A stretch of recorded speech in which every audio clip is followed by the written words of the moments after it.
श्लोक का फायदा क्या है?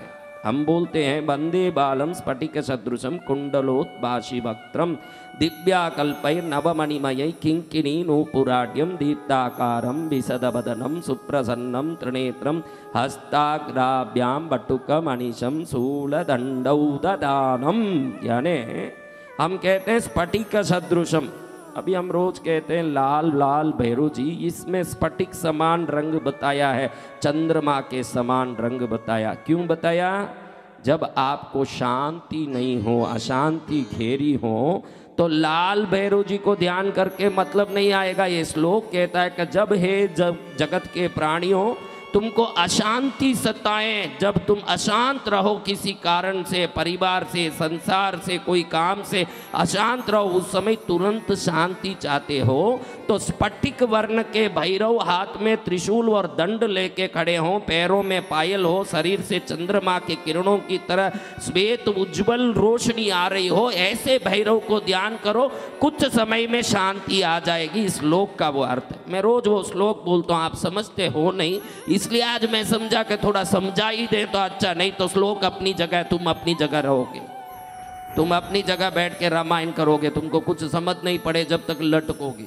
जब संसारिक चीजें चाहिए, जब संसार में कोई वस्तु प्राप्त करनी हो, तब भैरव को लाल धोती पहने हुए, शरीर से सूर्य की तमा लाल किरण निकल रहा हो, एक अभय मुद्रा का हाथ हो। पहले शांति में 2 हाथ, शांति में कितने हाथ? एक हाथ में दंड पाणी, दूसरे हाथ में त्रिशूल, 2 ही हाथ। जब तुम कार चाहते हो, बंगला चाहते हो, धन दौलत चाहते हो, सुख चाहते हो, तो 3 आंख वाले भैरव भस्म धारण करके गले में रुद्राक्षादि माला पहने हो, सिर पर चंद्र धारण किए हो, एक हाथ अभय मुद्रा, दूसरा वरदान मुद्रा, तीसरे में त्रिशूल पकड़ा हो, चौथे में कपाल पकड़ा हो, और लाल किरणें उनके शरीर से निकल रही हो, ऐसे भैरव को ध्यान करोगे। उद्यत भास्कर सन्निभम त्रिनयनम रक्तांग रागस्रजम स्मेरास्यम वरदम कपालम अभयम शूलम ददानम करई नीलग्रीवम। नीलग्रीवम यानी नीलकंठ, इसलिए घड़ी घड़ी कहता हूं तो हनुमान सभी रुद्र के अवतार हैं, भैरव तो स्वयं नीलकंठ शिव हैं। ये यही मंत्र बोलता है, नीलग्रीवम। क्या बोलता है? हनुमान जी का नीलकंठ है तो वो रुद्र के अवतार हैं, ये स्वयं रुद्र हैं। नीलकंठ से ही भैरव प्रकट हुए, क्योंकि वो ये साबित करना चाहते हैं मैं ही शिव हूं। ये देख लो, जेर तो शिव ने पिया, फिर नीलकंठ कहां से आया?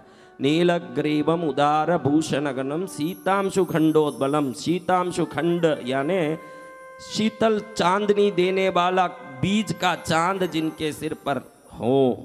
बंदुकारुण भाससम, बंदुकारुण लाल पुष्प की तरह सुंदर रंग वाला वस्त्र, बासस यानी वस्त्र, श्वेतांबर, बीतांबर, लालांबर कहते ना, उसको धारण करने वाले वंदे महाभैरव। ऐसे भैरव को ध्यान करने वालों को वस्तु प्राप्त होता है। क्या होता है?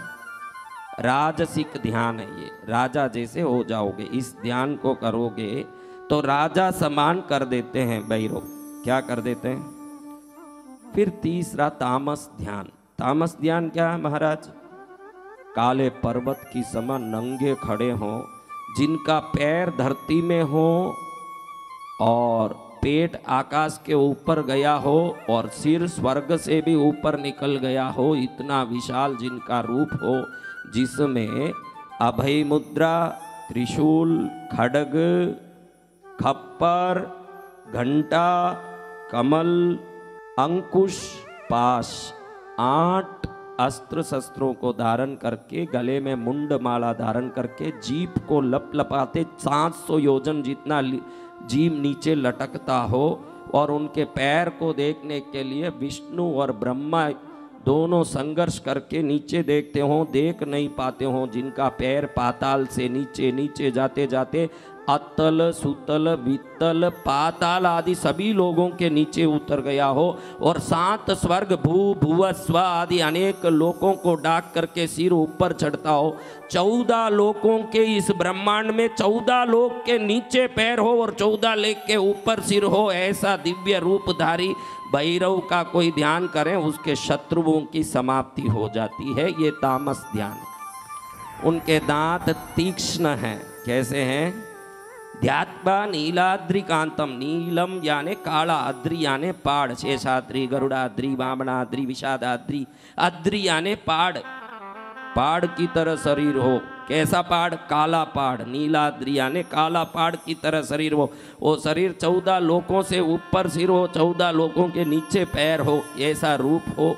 जो मुंड माला धारण किए हों, हाथ में 8 अस्त्र शस्त्र धारण किए हों, तीक्ष्ण दांतों के कारण एक एक दांत विशाल तलवार की तरह बाहर निकले हों, जीभ लपलपाता हो, अपने भक्तों की रक्षा के लिए सदा तत्पर हो के कुपायमान हो रहे हों, जोर से अट्टहास कर रहे हों। ध्यात्वा नीलाद्रिकांतम शशिसकलधरम मुंडमाला महेशम दिग्वस्त्रम बिंगकेशम डमरु मतक्षुणीं खड्गशूलाभयानि नागम घंटाम कपाल कर सरसिरुहै बिभ्रतीं भीमदंष्टम सर्पाकल्पम त्रिनेत्रम मणिमय विलसत किंकिनी नूपुराड्यम। सर्प माला पहनने वाले बहुत हैं। सर्प को कल्प बनाए हुए भैरव जी, कल्प याने उनके सिर पर सर्प है, उनके कानों में कुंडल सर्प है, उनकी यज्ञोपवीत सर्प है, उनके हाथ के दोनों कड़े सर्प है, जिनके भुजाबंद सर्प है, जिनकी कटी मेखला सर्प है, जिनका पायल सर्प है, जो सर्प पर खड़े हैं। सर्पा कल्पम, कल्प यानी एक पूरा गुच्छा। कल्प का अर्थ है चिंतामणि मंत्र कल्प, रीमकार कल्प, ऐसे कल्प यानी पूरा एक समूह।